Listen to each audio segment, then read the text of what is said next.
I fell asleep while reading. Nakatulog ako habang nagbabasa. I have some noisy neighbors. Mayroon akong mga maiingay na kapitbahay. I've heard that you've been sick. Narinig ko na nagkasakit ka daw. It is easier than I thought. Mas madali iyon kaysa sa inaakala ko. Learn from others' mistake. Matuto sa pagkakamali ng iba.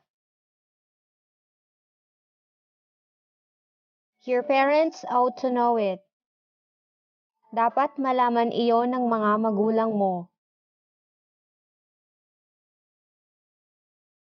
You really are fond of eating.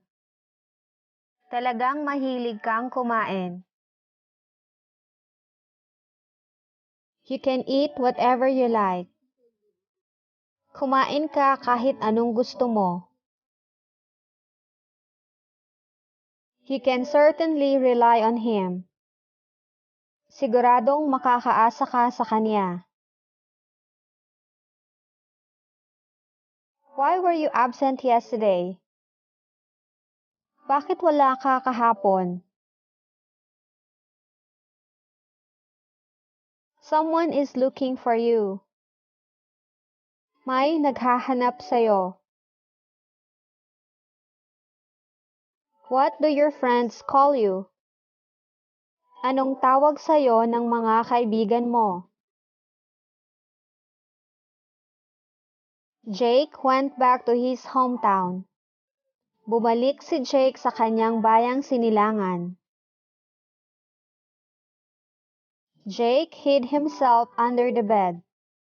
Nagtago si Jake sa ilalim ng kama. This fruit doesn't taste good. Hindi masarap ang prutas na ito. I want another bottle of wine. Gusto ko pa ng isang boteng alak. Come along with us if you like.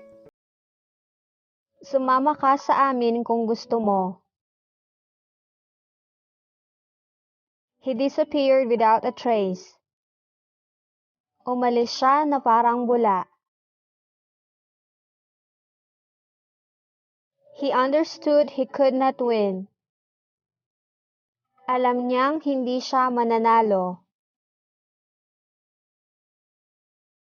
I should have warned him. Dapat sana'y binalaan ko siya. I thought I'm not able to see you again. Akala ko hindi na kita makikita ulit. Do you think I am going to believe you? Sa tingin mo ba papaniwalaan kita?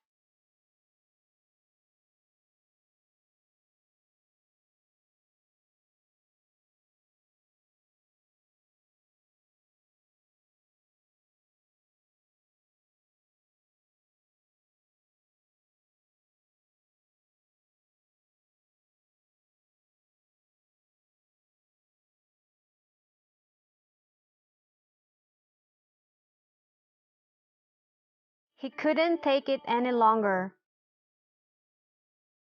Hindi na niya matiis.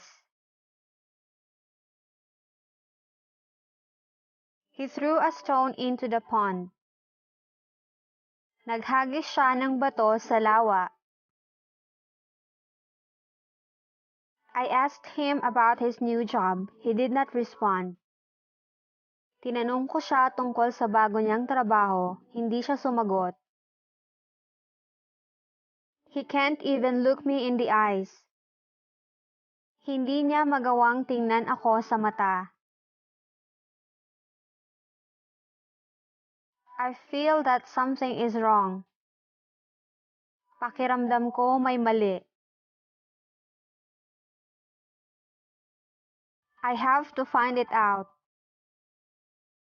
Kailangan kong alamin iyon. I will invite her to a dinner. Yayayain ko siyang maghapunan. We need to talk intensively. I don't want her to feel bad about what's happening. Kailangan naming mag-usap ng masinsinan. Ayaw kong sumama ang loob niya tungkol sa nangyayari.